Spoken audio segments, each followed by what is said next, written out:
In today's video, I'm going to teach you how to create a list template in ClickUp.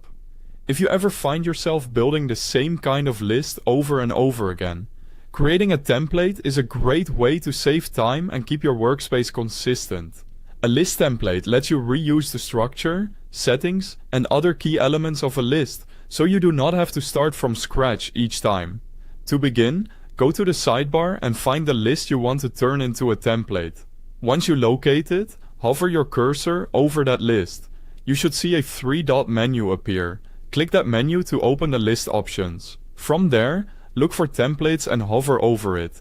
This will open the template-related options connected to that list.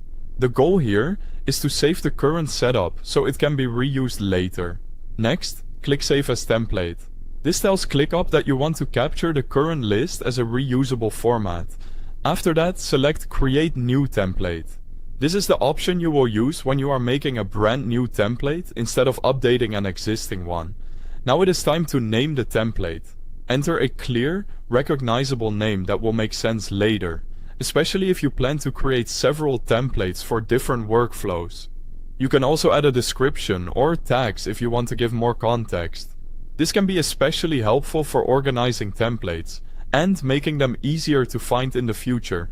After naming it, choose the template contents.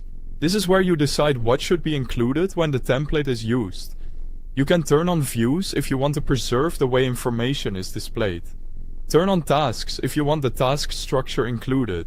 Enable custom fields if those fields are important to your process. And if your workflow depends on automatic actions, make sure automations is turned on as well. It is a good idea to quickly review these options so the template includes exactly what you need, without adding anything unnecessary. Next, set the template visibility. Under Template Visibility, choose who should be able to access the template.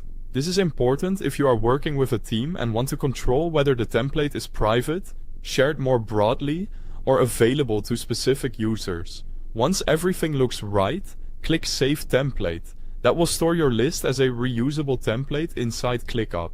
And that's it.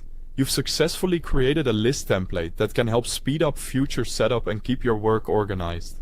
Thanks for watching.